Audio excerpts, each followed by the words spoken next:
between First Lady Liza Marcos and Maynard Ngu. Your thoughts on this po? Unang-una po ay ang isang nagpamigay o nagbigay ng letter of sentiment. Kung di tayo nagkakamali, ito ay nangangalang John Santander. Para siyang isang nuisance candidate na parang binigyan ng pera para bumili ng suka at isinabay ang pagbibigay ng letter of sentiment para dalhin sa ICI. Kung inyo makakahalubilo muli ang isang John Santander, maaari po ba niyong itanong sa kanya kung alam ba niya ang mandato ng ICI? Alam naman natin ang mandato ng ICI ay mag-imbestiga ng mga maanumalyang flood control projects at mga infrastructure.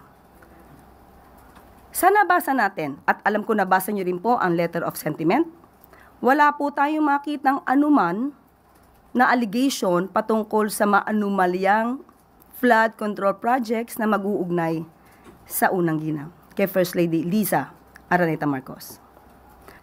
Alam po ba niya kung sino ang source ng kanyang mga sinasabi?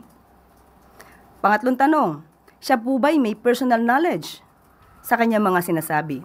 Dahil kung walang personal knowledge, ito ay magsisilbing hearsay evidence. Ito po ba dapat ay bitotoon? At